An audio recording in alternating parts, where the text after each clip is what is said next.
Are you constantly failing at Ultimate Team? Are your centre-backs always out of position? Do you spend thousands of coins buying the best centre-backs in the world just to see them playing like Bentner? Do you concede more goals than Hull and Rotherham? If so, you need Kenny Jacket. No, Custom Tactics is what you need. I used to struggle a lot in games in terms of conceding goals. I used to concede like 4 goals every single game. It was ridiculous. Until I started using Custom Tactics. Now, I'm not a FIFA pro or anything, but that's all the more reasons why what I'm saying is more important, because a FIFA pro doesn't need help, whereas I do. I need help, and Custom Tactics is one of the things that helped me get a lot better at Ultimate Team, stop conceding less goals, and just start playing better every game. I may be wrong, but I think this is the first FIFA where on Ultimate Team they actually have a Custom Tactics tab. Previous FIFAs, you just had to like go on Team Management just before the game, do it, and then I'm pretty sure it just reset it to default anyway. Now you can go on Squad Actions, which is triangle or Y, and go to Custom Tactics. Do not copy this Custom Tactics. You will be shit with this Custom Tactic. Don't do that. Custom Tactics are basically like a manager, like Pep Guardiola telling his players how he's going to play. It's his style. It's how your team will play on the pitch. It's where your defence will sit. It's how far they'll stay up the pitch. And it's really useful for helping you if you're bad at defending. It's really useful if you need a bit more on the counter attack. It's really useful for a lot of things. Build up play. So this is your middle of the pitch area, and this is how your team are going to run. So speed is an important one. So speed, I have it right up to 85 on this FIFA. This basically means when you're counter-attacking or you get the ball, you're going to have a lot more players moving forward and making runs for you. If you have this on a lower setting, like 20, means when you pick the ball up, all your players are just going to be stood there. No one's really going to be making the run in behind. Whereas if you have it on 85, 90, a lot more players will bomb it towards their goal, making runs and giving you options. Passing, this is basically for where your players are going to run for you. It's the type of run they're going to make. I have it on 50. 50 basically gives you a balance of both long ball and short passes. So they'll come to your feet, they'll go in behind. Positioning, you want this on organised. If you have it on freeform, basically it means all your players will be all over the place. You'll be counter-attacking down the right flank, you'll pass it across to the penalty spot, and it'll be John Terry and he'll slip on his arse and hit it over.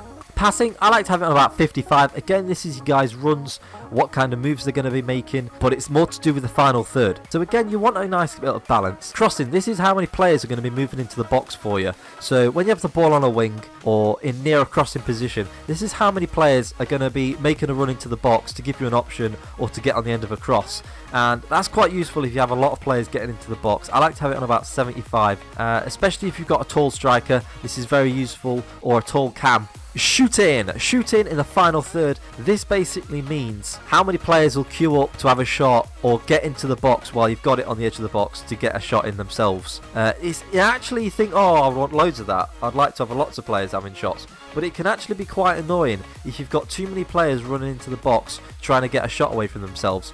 Also, if you have a defensive mid and you want him to stay back while attacking and protect your defence, if you have this shooting bit on a too high, he will actually push further up the pitch trying to get a shot from the edge of the box, and that's not what you want. You want him to cut out the passes and protect the defence. Positioning on this, change this one to freeform, because this is where you want your players to be mixing up, changing positions, swapping over, trying to confuse the opposition defence, and it stops them being less rigid. So think of rigid like Louis van Gaal's Man United, where everyone stands still and they pass it from side to side and everyone stays in their hole.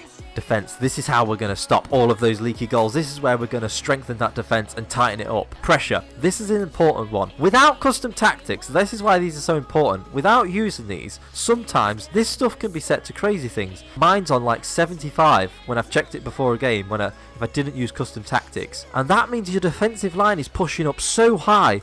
So if you're playing Aubameyang, he's going to have so many opportunities to chip the ball in behind, because there's going to be so much space in behind your defence. What we want to take that pressure all the way down. I have mine on about 30. Now, this pressure basically determines how deep your defence will sit. It's how close they'll be to the goalkeeper, especially against teams that have got fast players up front or in the front three. You want the pressure to be low. This means that your defence will sit in deep, so if they counter-attack, there's going to be no option for a ball over the top. Your defence are going to sit deep and going to cut out all those types of passes. Aggression, again, I like to have this on about 45. This determines how aggressive and how much your players will press the opposition. This will basically mean if you have this too high, I think like over like 60, it'll mean that all of your players will double up on players. So if you've got a guy down the wing, your left back and your centre half will join in and they'll try and stop him, and then it'll leave a gap in the defence. You don't want that. You want them to pressure them to the point where they're not giving him loads of room, but they're also not doubling up on players and leaving space in behind. Team width, I like to have this on about 50. Again, nice and even, but it also doesn't leave them too open and it doesn't leave them too narrow. Defender line, this is a massively important one.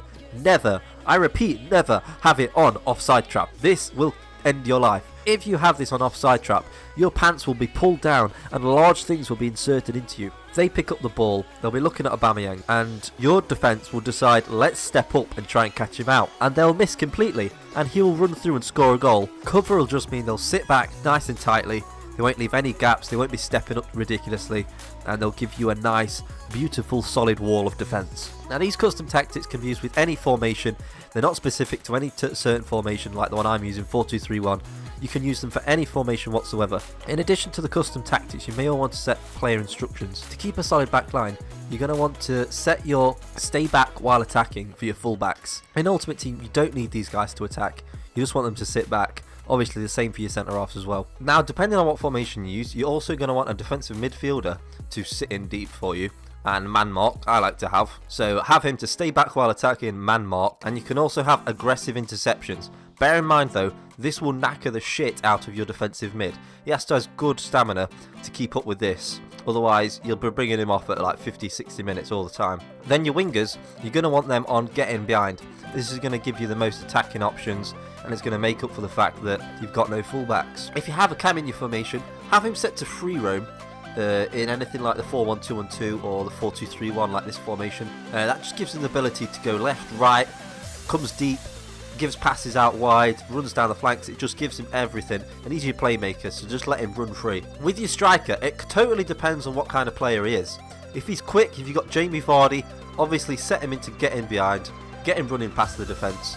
If you've got someone like Zlatan Ibrahimovic, if you have, fuck you, you lucky bastard. If you've got a big striker that's not very quick, Zlatan wasn't a good example, but if you have someone that's very tall, but not that quick, have him on target man. That'll just mean he'll be there to feed in your wingers or your cam, and you can play off him. If you've got someone who's a little bit in between, like Baka, I just have him unbalanced. You know, he's not massively quick, but he's not slow either. So I just have him on balance, so he makes runs in behind, he'll sometimes sit and hold the ball up, so he does it all. So guys, this stuff really helped me. I mean, it helped me qualify for the weekend league, which I've not actually played in yet, but I've heard that I'm going to get my ass slapped really hard. If this video helped you out guys, be sure to drop it a like, share it with your mates who are also struggling to defend, subscribe for more FIFA 17 content. I'm Zoopman, hope you have a great day.